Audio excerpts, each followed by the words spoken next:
I call the next part of the Dinner Special podcast the pressure cooker. I'm going to ask you 7 fast and fun questions that we want to know your answers to. Are you up for it? I'm up for it. Perfect. Number 1, which food shows or cooking shows do you watch? Well, there's a new show about to launch that I really am very excited about. It's called, I just want to get the name of it correct. I wrote a note about it. It's called Holy and Hungry. And it's with Sherry Shepherd. And she goes to lots of different people who cook with an eye towards their religious backgrounds. She interviews people with Hindu perspectives and beliefs and Muslim perspectives and Orthodox Jewish perspectives.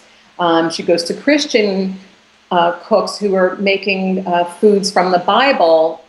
This show to me is like super exciting. So it's called, you have to look for it. It's called Holy and Hungry. Okay.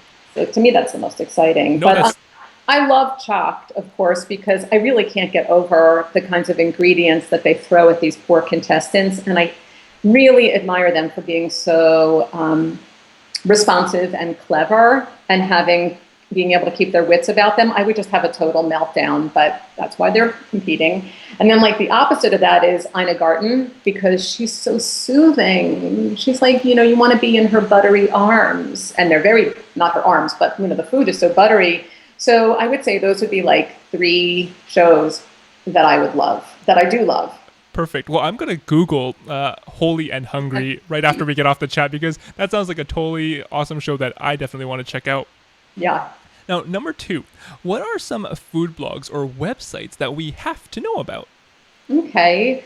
Well, I don't know if you read The Kitchen. I really love The Kitchen. My daughter, who's in her 20s, turned me on to it. It's just such a huge resource. It covers so much, and I love her how-tos, how to make a Caesar salad, how to make, how to handle winter squashes. I love what she does in that blog. I mean, I know she's got a whole team. I read and contribute to a blog called The Nosher. And so to nosh means to snack. So The Nosher really covers a ton of Jewish food trends and edited by someone named Shannon Sarna. So her voice is very prominent in there. She's like a master challah baker. She does all sorts of crazy and wacky challah recipes. But of equal importance, she solicits posts from kosher and Jewish food bloggers who have very different perspectives on things. So there's like this great overview of what people are doing across the country. And I love that.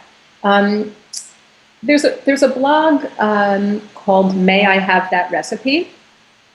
And it's 2 sisters. I think they're in Philly.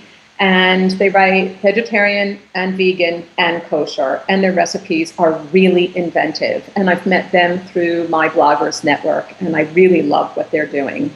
So, and they're smaller. So, props to them.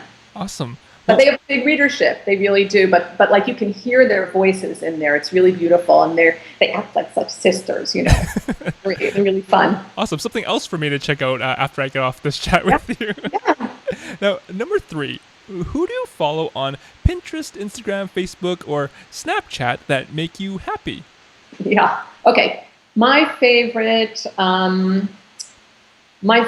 feed on Instagram is called, I wrote this down because I didn't want to get it wrong. It's called My Garbage. My Garbage. My Garbage. And when you look at this, it is the most beautiful, to me, it is the most beautiful feed on Instagram.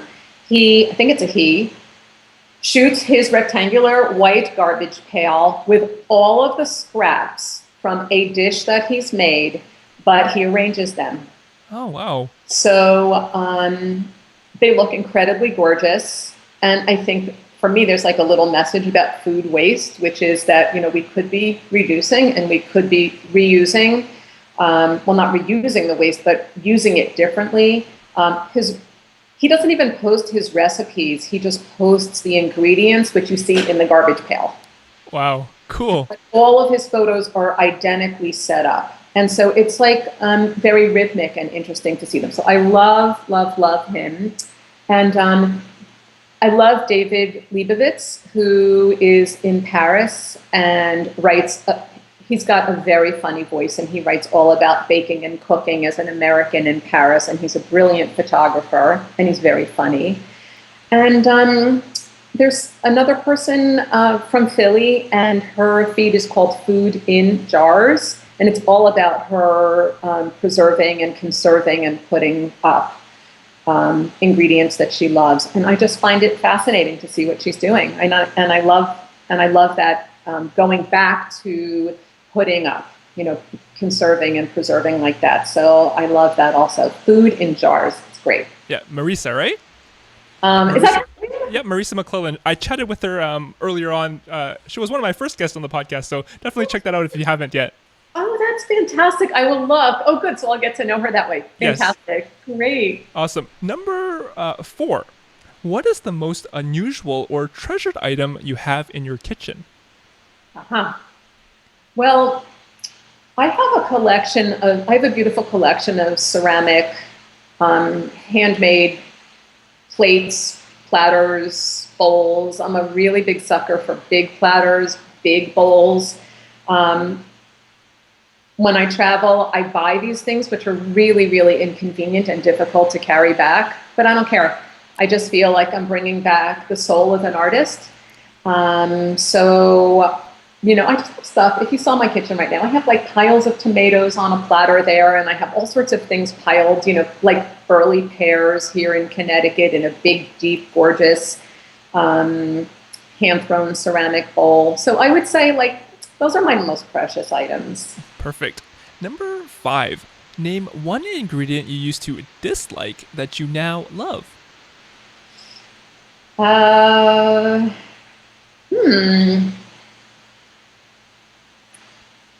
don't know. There aren't that many things that I've really sort of converted to liking. I like most things. The one thing I don't like, and I haven't gotten to like it at all, is smoky profiles. I just feel like I'm licking an ashtray. I have no interest in that at all. So if people gift me smoky salts, whoever's around is really lucky because I'll pass them on right away. So I can't say that I've started to like something that I didn't like. I would just say that's what I don't like. Gotcha. Okay. Number 6. What are a few cookbooks that make your life better? Okay. So, by training, I'm an art historian. So I think that I really love to read food history. I took a fantastic class at the New School in New York City. And I'm looking here, I just want to remember his name to make sure. Oh, very simple. The teacher was Andrew Smith, and he wrote an encyclopedic book called The Oxford Companion to American Eating and Drinking. So if it's like the 4th of July, or I'm thinking about, I don't know, avocados or something, whatever it is, I might turn to his book first and see what he has to say about it.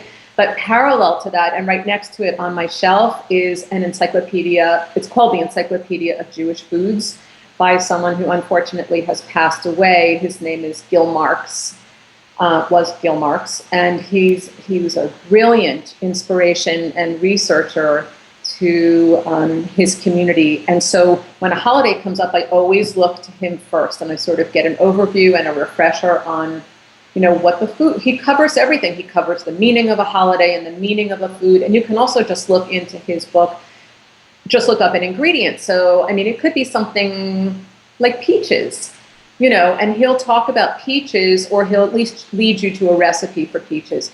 But beyond the history, I really love The Enchanted, The Forest Feast. Do you know Erin Gleason? Yes. I love her work. I love these hand drawings and the simplicity of her recipes. It sort of helps me to get out of my head and just keep it really simple, which is my natural inclination anyway, but I get a little vergummelt up there. Also, I love Beatrice Peltre, the La Tartine Gourmande. Her photographs are, I think, among the most beautiful food photographs I've ever seen. And when I look at her work, her blog, or her book, which I have, that's really awe-inspiring. Perfect. Well, that's a great start for us to add to our book collections. Now, Yeah. and finally, number 7, what song or album just makes you want to cook? Well, I really like hearing the Stones when I cook, Rolling Stones. I mean, that's real rock and roll, and I'll listen to anything the Stones have ever done and just be happy to play with that. Perfect. Well, congratulations, Liz. You have officially survived the pressure cooker. Good. I'm so glad. It wasn't so bad. Thank you. Good.